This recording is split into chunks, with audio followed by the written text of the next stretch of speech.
All right, talk about the fans. You've got a racing series, you have sprint cars, and you recently announced with Ray Evernham and George Pine that you're going to have a racing series. I sent you a text as soon as I heard it. It was an emoji of me going, you know, I imagine that you must have gotten about 100 of those of people that want to be a part of your Stars tour. And tell me something. Tell me more. I haven't talked to you in a long time. I want to know what led to this and how excited are you about what you've got going on? Well, George Pine and Ray Evernham were the first contact that I had about it, and it was their brainchild and asked if I wanted to be a part of it. And I jumped on the opportunity because I miss the IROC series. I miss what Barb and Jay Signori did for so many years and bringing different race car drivers from different disciplines together and putting them in equal cars and sending them out to race. So the cool thing is when you get with somebody like George Pine and you get with Ray Evernham, you're going to get something that's going to be different, and you're going to get something that's outside the box. So we've basically created the old IROC series on steroids. So you're going to bring 12 drivers in, but those 12 drivers are also going to have 12 crew chiefs that are designated just to them.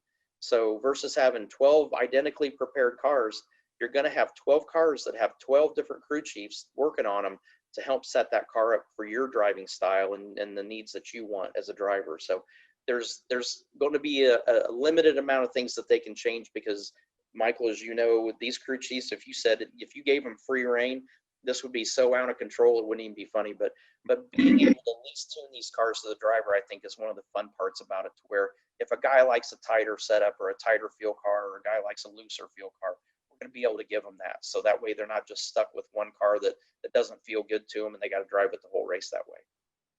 Well, who are the guys you're talking to, and where are we going to race? How's this all going to play out? When do you have more details to share with the fans?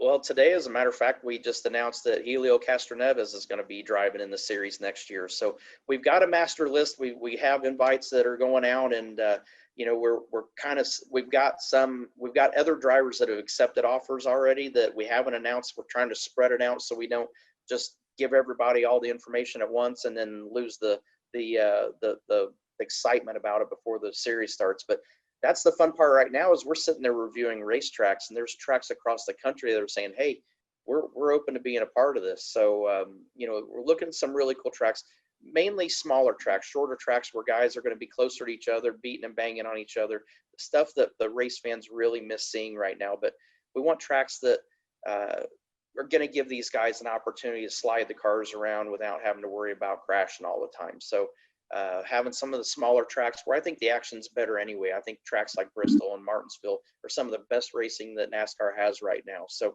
we're adopting that attitude and mindset. One of them that's up for consideration is Nashville, the fairgrounds track at Nashville. I think that'd be a great venue to run these cars. But places that these guys aren't going to be separated and strung out, that are going to make good races. And we're looking at dirt tracks. I don't think we're going to get a road course in for next year, but I think that's something the following year that we're looking at is adding a road course to the schedule. But it's very possible that you'll see a dirt race on the schedule for this series next year. So I'm excited. SRX is something that I was excited about right off the bat. When you have somebody like Ray Evernham that's going to design and build this car from scratch, I think the possibilities are endless when we get him involved, because he's as you know, he's a pretty smart guy when it comes to the race cars and race car setup. So I think it'll be fun to see what he produces. And I think the cars are going to look really cool. They're going to be full-bodied cars, but they're going to look cool. They're going to be fast, high horsepower, which is something that NASCAR's gone the opposite direction, taking horsepower away. We're jacking the horsepower up. We want these guys to have to control the throttle with their foot and not make it too easy for them. For the best access, perspective, and personalities in all of sports, follow us at Fox Sports on Twitter, Facebook, Instagram, and YouTube. For more great NASCAR on Fox content, subscribe to our channel. It's somewhere right around here.